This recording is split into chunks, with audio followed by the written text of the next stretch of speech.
أعوذ بالله السميع العليم من الشيطان الرجيم من همزه ونفخه ونفثه. بسم الله الرحمن الرحيم. سورة بقرة آیت نمبر 215 بوایو ان شاء الله. الله تعالی د وینا اوریدو او بیا د الله مونږ ته پوهه راکړي په دې باندې او بیا د الله تعالی عمل کولو توفیق راکړي. د سورې بقره د احکامات او بیا د نکاح او د طلاق وغیرہ د دې احکامات دي. الله فرمایي په سورې بقره آیت نمبر 215 کې ولا جناح او ګناه نشته علیکم پتا سو باندې فيما په هغه کې چې عرضتم تاسو اشاره وکي د عدت په وخت کې به د اغه سره من خطبه النساء په پیغام ورکولو د زنانو کې، یعنی که تاسو د عدت په دوران کې لکه مثلا خزه کونډه شو یا طلاق شوه دی خو طلاق کې باین هغه طلاق چې هغه نه بعد لومبني خوند سره نکاح نه کیږي، درې طلاق شوی دي، نو په هغه وخت کې د عدت په دوران کې تاسو خزو ته اشاره ورکولای شئ د نکاح. لکه مثلا د هغې په وړاندې چاته خبره وکړي چې یاره مام یو اراده ده د بل چا سره د نکاح کولو، یا د هغې څو خپلوانو په وړاندې ووایي چې زم نکاح کومه او وغیره، داسې اشارتن ویلی شي ورته. او یا اکننتم تاسو پټ کئ فی انفسکم په خپل زړونو کې، یعنی که دا خبره تاسو زړه کې پټه کړئ ځکه چې تاسو زړه کې اراده دغه ښځې سره خو هغه لا په عدت کې ده، نو دې وخت کې بک نکاح اشاره خو کولای شي خو باقاعده نه. علم الله پته د الله ته خبر د الله تعالی پویږي الله انکم چې بشک تاسو ستذکرونهن ضرور به یادوي اغه زنانه، تاسو به خامخه زرد چې یاد بکئ تاسو اغه زنانه، ولیکن لا تواعدوهن تاسو وعده مکوئ اغه سره، معاهده مکوئ اغه سره سرا په پټه، یعنی دا خو لا ته پته ده چې تاسو باغې ته د نکاح پیغام مستوي، نو که په ښکاره اشاره وکي خو اشاره سره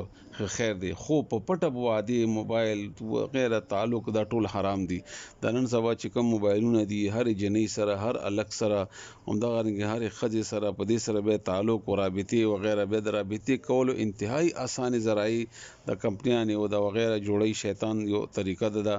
د ټول حرام دي، دا ټول حرام دي. ها کته یو جنۍ سره نکاح کوي په ښکاره پیغام ورواستو دا ګناه نه ده بلکې دا د ثواب کار دی، خو څنګه پیغام د معروف مطابق چې هغه په شریعت کې جایز وي او هغه په معاشره کې جایز وي، مور ورواستو پلار ورواستو پیغام ورواستو چې زه تاسو سره نکاح کوم دا بده خبره نه ده، خو په پټه باندې تعلق ساتل د حرام دي ټول.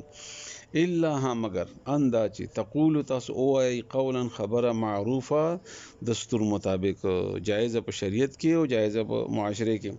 ولا تعزموا او تاسو اراده مکوئ عزم مکوئ تاسو عقدتا غوټه النکاح د نکاح کولو اني تړلو د نکاح،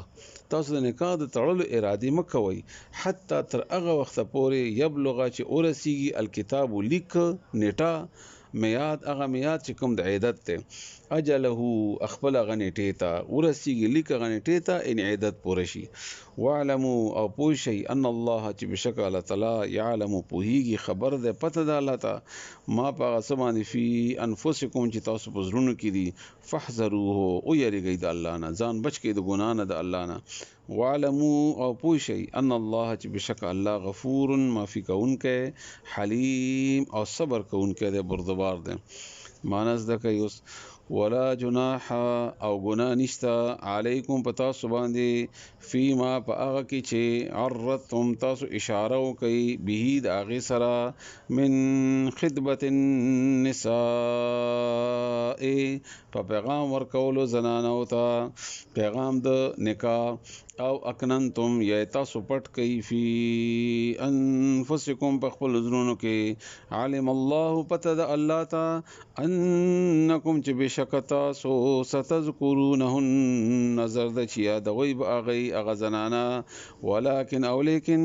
لا تواعدوهن تاسو معاهده وعده مکوئ هغې سره هغه زنانو سره سرا په پټه الا ها مگر ان دا چې تقولو تاسو اوایي قولا خبره معروفه د دستور مطابق جایز په شریعت کې او په معاشره کې ولا تعزموا تاسو اراده مکوئ عزم مکوئ عقدة نکاح غټه د نکاح ان تړلو د نکاح حتی تر دې یبلغ چې ورسیږي الکتاب لیک اجله خپل نیټه ته ان عدت پرشي واعلموا اپوشي ان الله چې بشک الله تعالی يعلم پوهیږي ما پاغه سباندې فی انفسکم چې تاسو په زړونو کې دي فاحذروه لهذا او یریږي د الله نه واعلموا اپوشي ان الله چې بشک الله تعالی غفور بخون کې حلیم صبرناک ته. الله دې مختص په دې پوهیږي. الله دې عمل کولو توفیق راکړي.